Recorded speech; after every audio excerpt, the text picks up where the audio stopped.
Salut à tous. Je suis trop attaché à Neraid et Gio pour pas continuer à vous présenter les chapitres de Galaxias. Si tu connais pas ce manga, je te conseille de regarder ma première vidéo qui présentait les 4 premiers chapitres. Ça t'aidera à comprendre l'intrigue du manga. Sinon, voici un très rapide résumé. Gio est une jeune fille qui vit sur une petite île. Elle n'a qu'un rêve, faire comme son idole, l'aventurier Yuri Holst et parcourir le monde. Mais son père, le chef de son village, ne veut pas, car c'est inutile. Tout a déjà été découvert. Un jour, elle va faire la rencontre de Neraid, un jeune homme qui n'a aucun souvenir de qui il est. Et au même moment, un homme nommé Yerkes vient et semble être à la recherche de Gio, pour une raison très simple. Elle est en fait la fille de Yuri Holst, et il est accusé d'avoir tué le roi dragon, et toute sa famille doit alors mourir. Neraid va leur montrer son vrai visage et sa vraie puissance car il est aussi un homme dragon, c'est-à-dire quelqu'un qui dispose d'une queue qui lui permet d'avoir des pouvoirs. Il va alors combattre Yerkes et ils vont réussir à le vaincre. Va s'en suivre alors le début de l'aventure pour nos deux protagonistes, mais ce monde et surtout le passé de Neraid semblent remplis de mystères. Car un soir, quelqu'un semble avoir pris possession de son corps pour discuter avec Gio et dire que tout se passe selon son plan. C'est un très rapide résumé, n'hésite pas à lire les 4 premiers chapitres ou à regarder ma vidéo pour bien tout comprendre. Maintenant, passons à la suite. On commence avec Neraid qui a une vision étrange, où il ne se rappelle de rien, et il demande à un homme au loin qui il est et où il est. L'homme lui répond qu'il le saura rapidement et que son nom est... Yuri Holst répond Gio, mais elle ne comprend pas trop ce qui se passe et ressent que ce n'est pas Neraid qui parlait, mais sûrement le pouvoir d'un homme dragon. Peut-être que c'était vraiment lui. Il enchaîne en expliquant qu'il n'a pas beaucoup de temps et qu'il a 2 choses à dire. La première est que ce n'est pas lui qui a tué le roi dragon, et qu'ils ne doivent rien faire qui pourrait les impliquer dans cette affaire. Il y a un sens à ce que ces deux restent en vie, et ils le comprendront quand le temps viendra. Gio va vouloir plus de détails, mais Neraid va se réveiller. Elle explique alors la situation, et Neraid n'a aucun souvenir. Tout ce dont il se souvient est qu'il était très loin d'ici et que c'est sûrement Yuri qui lui a fait quelque chose pour qu'il devienne ainsi. Il dit qu'avec tout cela, il ne sait pas s'il peut encore la protéger, et lui demande si elle souhaite tout abandonner de leur quête pour retrouver Yuri. Et bien entendu, Gio va refuser et souhaite bien continuer malgré les dangers. Cependant, ils ont toujours aucune piste, et quand on est dans cette situation, il n'y a qu'une chose à faire, trouver des camarades. Car Gio pense qu'il y a quelque chose de romantique à voyager avec ses amis. Et ils vont alors se diriger vers la prochaine ville en disant au revoir à Polta. Ils se retrouvent dans une magnifique vallée et elle est contente de voir de telles choses qu'elle n'aurait jamais vues de son île. Cependant, un panneau dit bien de faire attention au glissement de terrain et qu'il ne faut pas marcher sur les bords des falaises. Gio dit qu'il faut continuer à avancer, mais elle va avoir un petit contretemps en tombant. Neraid plonge alors pour la sauver et l'attrape de justesse. Il rencontre alors en bas de la falaise un homme dragon qui se nomme Reno. Il dit que la ville se trouve juste en bas et qu'ils ont juste à suivre la route. Neraid va lui demander s'il veut les accompagner, mais il va refuser, car c'est la règle. Reno est l'ancien chevalier de dragon. Il a perdu son combat et donc son territoire. C'était un territoire familial, mais récemment des bandits hommes dragons sont arrivés et lui ont pris son territoire. Bien sûr, il a essayé de se battre, mais il y a un homme qui l'en empêche. Un proclamiste scientifique, Schmidt Zachman, qui travaille avec ces bandits. C'est un homme cruel qui va de confrérie en confrérie, tout ça pour satisfaire sa soif de connaissance. Et la raison principale pour laquelle il fait si peur, c'est qu'il est un ancien camarade de Yuri Holst, et qu'il est une cible du gouvernement pour leur campagne de censure. Nos deux protagonistes sont choqués et ont enfin une piste pour retrouver Yuri Holst. Ce chapitre il sert de transition entre les deux arcs, et ça annonce du bon. On a aussi une bonne dose d'histoire et la confirmation du lien étroit entre Neraid et Yuri. Vraiment hâte d'en découvrir plus. On a aussi le début d'une piste avec ce mystérieux scientifique. Regardons où nous mène cet indice dans le chapitre 6.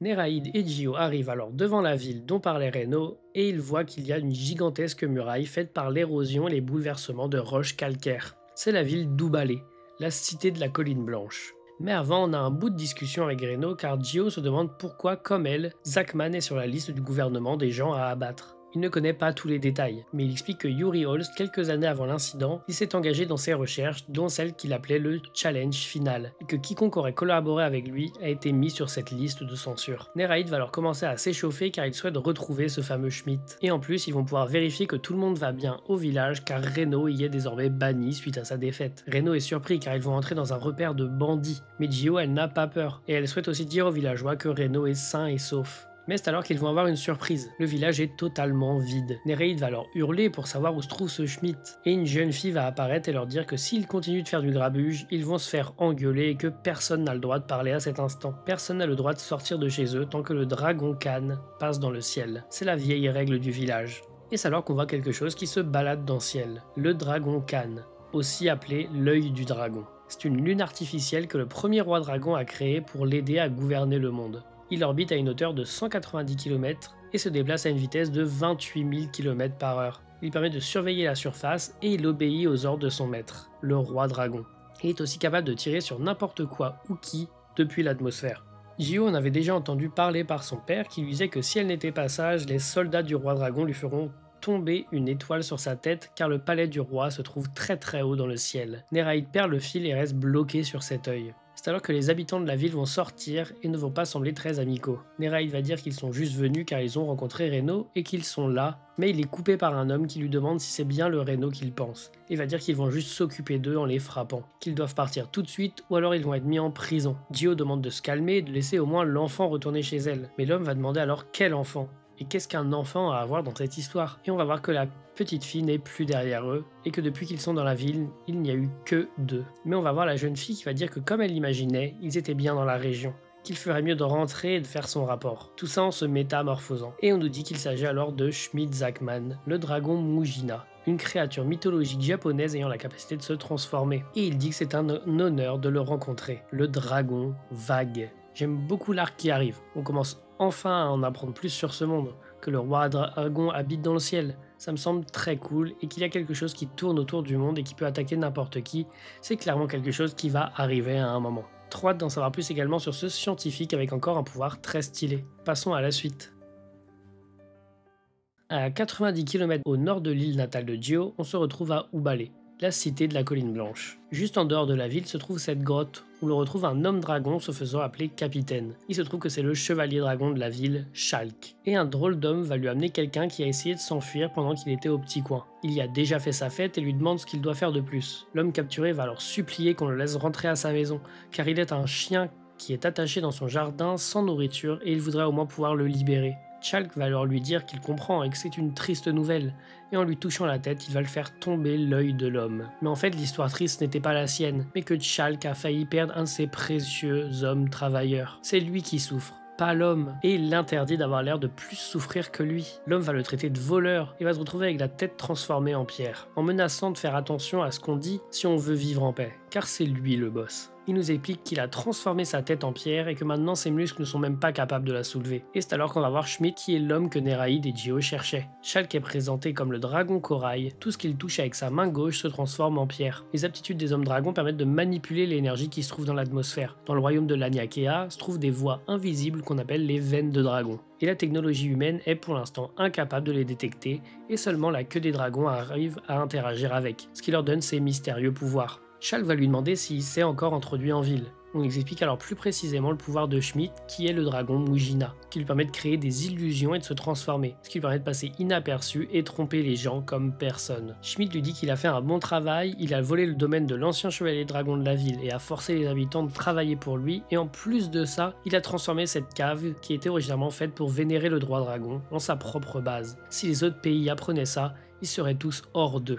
Shulk demande à Schmidt s'il est intéressé par ces ruines, et effectivement, il l'est. Mais en faisant un tour des lieux, ses grandes intentions n'ont mené à rien, donc il peut librement détruire ce lieu. Shulk compte bien accumuler plus de pouvoir afin de devenir le chevalier dragon le plus fort, et que si Schmidt l'en empêche, alors il s'en occupera aussi. Mais Schmidt avait autre chose à dire. Il a trouvé quelque chose de fascinant en ville. Et ce n'est pas des os de dinosaures, c'est quelque chose de bien plus grand. Et on voit alors Gio et Néraïd dans une cellule de prison.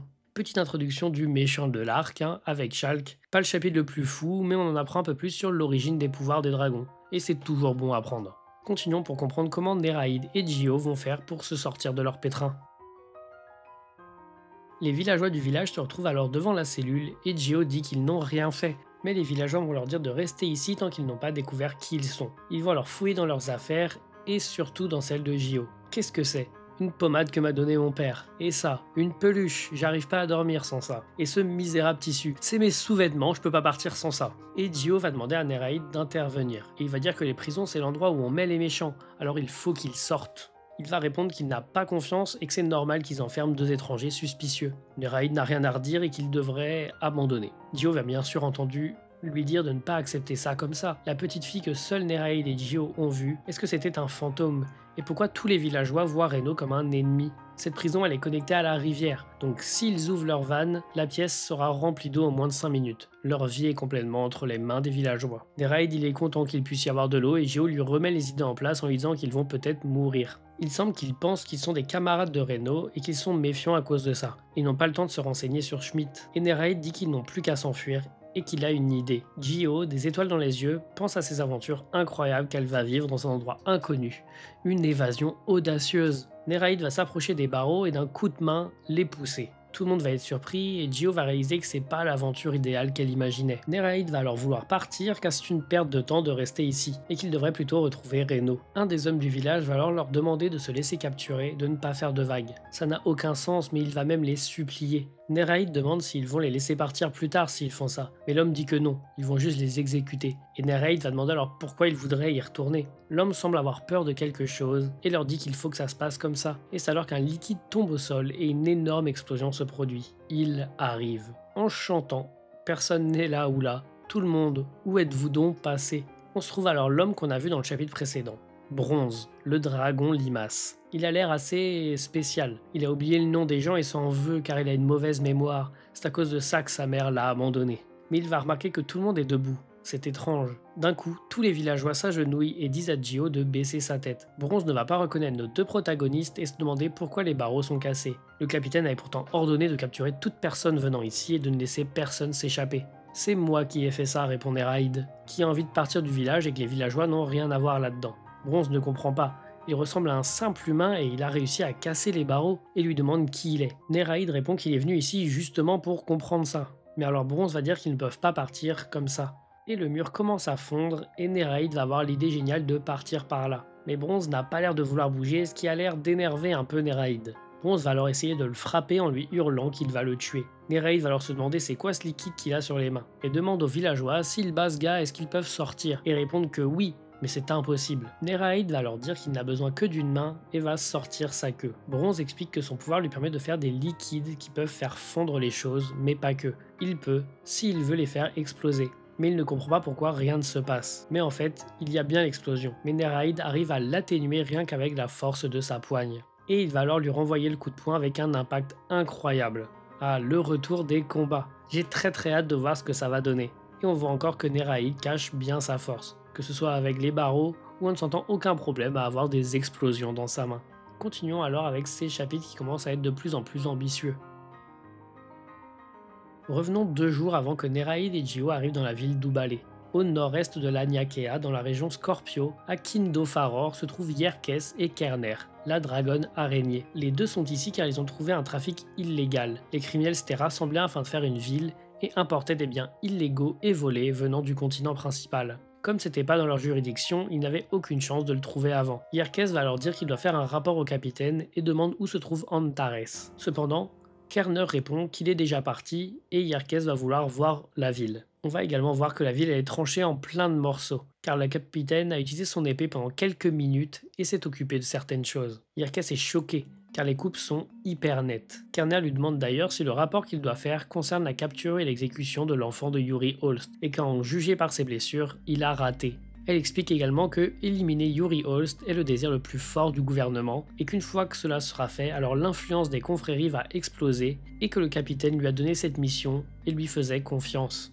Yerkes va alors lui expliquer que la situation a changé et que c'est même trop pour lui. Kerner va lui demander s'il compte lancer une guerre pour un enfant et qu'est-ce qui se trouvait sur cette île. Il se rappelle alors de Néraïd qui lui a dit de serrer les dents et répond que c'est le fantôme du continent. Et on se retrouve alors de retour à Ubale avec Néraïd qui a mis KO Bronze et qui se demande s'il est mort ou pas car il s'est pourtant retenu. Les villageois sont choqués et ils vont alors se retrouver à s'expliquer. Gio et Néraïd recherchent Yuri Holst pour que Néraïd retrouve sa mémoire et que Gio en apprenne plus sur son père. Les villageois sont surpris qu'il ne soit pas venu prendre contrôle du village et Gio explique que c'est ce qu'elle avait dit dès le début. Ils sont également à la recherche d'un certain Schmidt car Reno leur a dit de venir le chercher mais personne ne connaît cette personne dans le village. Quelqu'un du village dit même qu'il ne faut pas prendre Reno sérieusement car c'est un homme comme ça.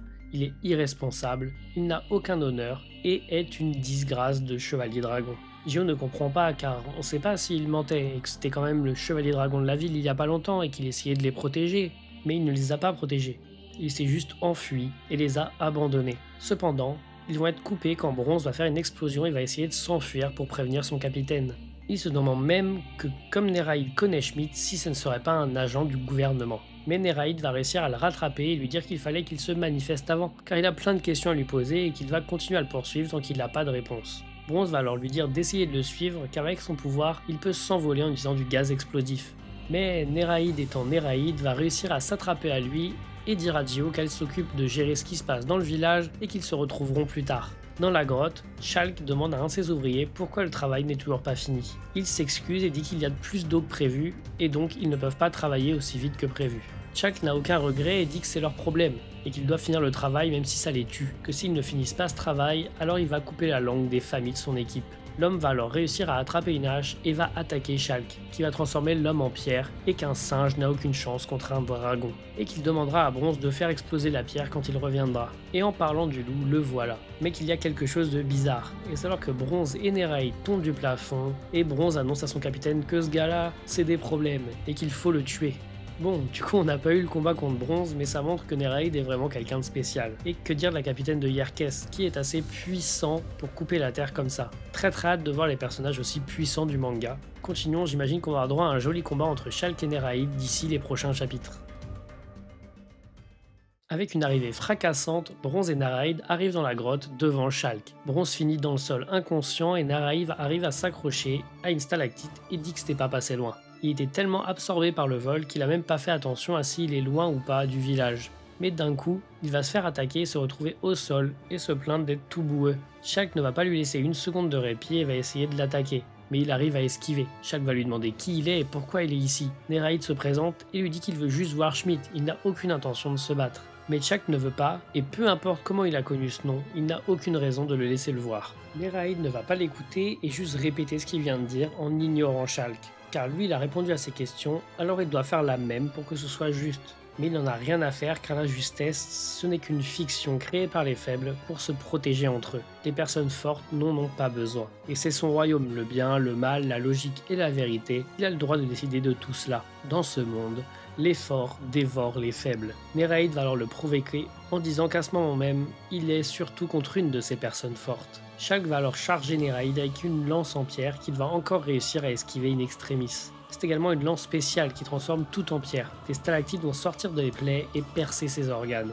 Shulk n'en a plus rien à faire de qui il est et pourquoi il est là. Il l'a énervé donc il va le tuer. Mais Neraid le remercie d'avoir expliqué sa technique, au moins il ne se fera pas avoir et lui dit d'essayer de percer ça, en soulevant le sol pour en faire sortir un rocher énorme. Cependant, il se fait quand même attaquer, car Shulk peut propager d'un point à un autre et donc attaquer de l'autre côté d'une barrière avec aise. Neraid va alors se retrouver assiégé de pics en pierre et il semblerait impossible de pouvoir tous les esquiver, surtout à la vitesse tout ça va. Mais d'un tour de queue, il va réussir à tout déjouer et va alors se propulser pour lui asséner un coup de poing. Il va également exploser le sol afin d'interrompre la propagation du pouvoir de Shulk. Neraid redit qu'il n'est pas venu ici pour combattre, du coup il veut faire ça vite. On va également revoir Schmidt avec un sourire comme s'il s'attendait à ce qu'il se passe. Voilà, des belles pages de combat avec encore une fois Galaxias qui nous montre que les pouvoirs sont un peu originaux avec cette manipulation de la pierre. N'attendons donc pas plus longtemps avant de voir la suite de ce combat. Le combat de Neraid contre Shulk continue avec les deux dans les airs suite à l'attaque de Neraid. Shulk va alors l'attaquer et se demande s'il va réussir à esquiver en l'air, ce que Neraid va faire aisément en utilisant le recul de sa queue. Shulk a une sensation bizarre, car l'attitude de Neraid ne montre aucun signe d'intelligence. C'est vraiment le type qui agit avant de réfléchir. Mais d'un autre côté, pendant le combat, il ne fait pas un seul mouvement superflu. Même après avoir autant combattu, Shulk ne comprend pas comment Neraid arrive à esquiver toutes ses attaques, car il trouve que Neraid manque de profondeur. Il est incroyablement fort, mais il manque d'expérience. C'est comme si la force pure avait pris forme humaine et était apparue d'un coup dans le monde. C'est alors que les deux vont s'écraser contre un mur et vont se retrouver dans une étrange pièce. On va apprendre qu'ils sont dans des ruines connues comme la grotte des 7 étoiles. Des milliers d'années auparavant, le premier roi dragon, Atlas Catasteris, a ordonné de la faire construire et que maintenant Shulk veut en faire son château, car il vise à être le meilleur chevalier dragon du royaume afin de servir le roi dragon et de devenir l'un des zodiaques royales. Mais on va mettre une pause sur le combat et retourner voir Gio qui est dans une forme incroyable suite à avoir couru 6 km pour retrouver Reno. Elle va expliquer que Néraïd a battu Bronze et se sont envolés, qu'il est sûrement en train de combattre son boss au même moment où il parle. Reno se demande pourquoi elle est si nonchalante, et Gio lui dit qu'elle a vu comment il a transformé son île natale, donc elle a totalement confiance en sa puissance. Elle va également lui dire que les villageois ont dit qu'ils s'étaient enfuis sans les protéger. Reno va dire que c'est vrai, enfin du point de vue des villageois, car la vérité est que Schmidt est la cause de tout cela. Avec son pouvoir, lors de leur arrivée, ils en ont profité que Reno soit absent pour que Schmidt se transforme en lui et perdre contre Schalke. Les gens ont donc perdu confiance en Reno et le résultat est qu'il s'est fait haïr par le village sans avoir une seule chance de combattre. Mais Reno va dire que s'il y a bien un fautif, ce ne sont pas les villageois, mais lui, qui n'a pas réussi à les protéger. Gio va lui demander s'il est ok avec la situation et qu'il devrait se battre, car il n'a pas à écouter et à abandonner comme ça. Est-ce qu'il a si peur que ça d'eux? Et oui, il est terrifié, car il les a vus une seule fois et ça lui a suffi à comprendre qu'ils étaient à un autre niveau, et que les combattre le mèneraient à sa mort. Il n'a plus le choix, il va devoir vivre avec ses regrets, la vie d'un homme sans pouvoir ou détermination. Cependant, Gio a vu que quand elle a dit que Bronze s'était fait battre, il avait eu un air frustré, et que ça n'a aucune importance s'il peut le faire ou non. L'important c'est ce qu'il veut faire. Mais il ne peut pas. Il ne peut pas effacer le visage de Schalke et ses tremblements de peur. Il ne peut pas passer à autre chose. Il ne peut pas poser un pied dans le village. Mais Gio a une bonne idée.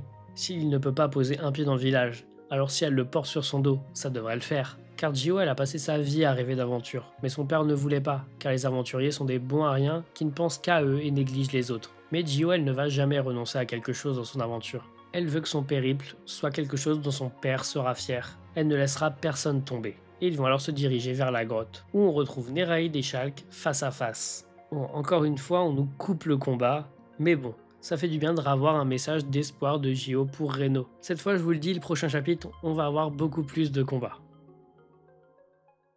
Mais on commence quand même avec un mini flashback de Gio et Néraïd qui sont sur le pont qui leur a permis de partir de l'île natale de Gio. Néraïd dit qu'il est jaloux du pouvoir du dragon de la mesure car son pouvoir semble super utile. Et Gio va leur demander d'ailleurs quel type de dragon il est. Mais on n'a pas encore la réponse. Mais une jolie esquive de Néraïd à une des attaques de Schalke. Le combat suit son cours avec Néraïd qui montre encore qu'il a une force surhumaine en arrêtant 2 piliers de pierre venant sur lui. Schalke est admiratif que quelqu'un arrive à survivre aussi longtemps et qu'il a la bougeotte comme jamais. Mais Néraïd lui dit que c'est dur de se faire toucher par des attaques aussi évidentes. Schalke lui dit de ne pas le sous-estimer et que de toute façon cela commence à l'ennuyer. Néraïd va leur penser qu'il va encore lui envoyer des pics et qu'il a juste à anticiper. Mais c'est alors qu'il va tomber et il en est incapable de se lever. Sa vision devient bizarre, il est dans une cave mais tout est si clair qu'il a tellement mal à la tête qu'il pourrait en mourir. Schalke explique alors que le dragon corail a donc le pouvoir de contrôler la roche calcaire et un dragon de son calibre peut facilement désassembler ces roches à un niveau proche de l'atome, ce qui lui permet de libérer énormément de dioxyde de carbone dans l'air et donc faire en sorte que son adversaire soit en manque d'oxygène. Il peut également, lorsqu'il pique une pierre, faire sortir le gaz à l'intérieur et la faire exploser. C'est même sa façon préférée de tuer. Néraïd va alors abandonner, il ne peut plus rien faire, alors qu'il ne sait toujours rien de lui. Et il s'excuse envers Gio. Il lui a dit qu'il la reverrait plus tard et qu'il ne pourrait pas aller avec elle. Ouvre les yeux. Si tu veux vivre, alors évolue. Il va alors disparaître de la vue de Schalke et se relever les yeux blancs. Il va asséner un coup de poing destructeur qui va envoyer valser le Schalke et il va même se propulser pour lui en asséner un autre pour le clouer au sol. Mais il a été imprudent et Schalke a réussi à le toucher et va le transformer en pierre. Rien ni personne ne l'arrêtera pour devenir un Zodiac royal. C'est lui le chevalier dragon le plus fort, et il ne pourrait jamais perdre contre un naze comme lui. Mais Néraïd va réussir à forcer pour combattre la pierre, et il va dire que le Zodiac royal c'est un beau nom, même si aucun d'entre eux a pu faire quelque chose. Et il va juste appuyer sur Schalke et va montrer une puissance absolue. Et on retourne sur le petit flashback, Gio ne pense pas que c'est juste une force surhumaine son pouvoir, mais Néraïd n'a jamais utilisé son pouvoir et ne se souvient même plus comment le faire. Mais il a une idée, il ne se souvient pas parfaitement, mais il a l'impression qu'il est énervé, et ce depuis très longtemps. Gio va lui dire que ça n'a aucun rapport, mais Néraïd lui rappelle qu'il n'a aucun autre souvenir. Et on va enfin voir la rencontre avec Schmidt, qui va attraper Néraïd qui s'est évanoui après avoir utilisé autant de puissance. Un super chapitre qui mélange baston et lore. On apprend donc un peu plus sur le pouvoir de Néraïd qui semble être quelque chose lié à la colère. Et on a également un très joli combat avec des dessins très beaux et un Néraïd qui nous montre qu'il a encore une puissance inégalée. Et voilà un bon petit résumé des chapitres. L'histoire avance petit à petit, mais je trouve que le rythme il est assez bon. Et on a dans chaque chapitre quelque chose d'intéressant. même si certains sont un peu vides. Je trouve surtout que les chapitres où il n'y a que des dialogues entre personnages, un peu dommage quand on voit la qualité des dessins, que ce soit pour les combats ou même les paysages. J'aime beaucoup ce mystère sur le pouvoir de Neraid avec cette mention de la colère et du mystérieux personnage qui lui parle. Lorsqu'il a failli abandonner contre Shulk, est-ce que c'est son pouvoir? Yuri Holst, le roi dragon? J'ai hâte d'en savoir plus. On se retrouve une prochaine fois pour une présentation de manga ou une autre review de Galaxias. En attendant, ça me ferait super plaisir si tu t'abonnes, like cette vidéo, n'hésite pas à me dire ce que tu penses de ces chapitres en commentaire. À la prochaine!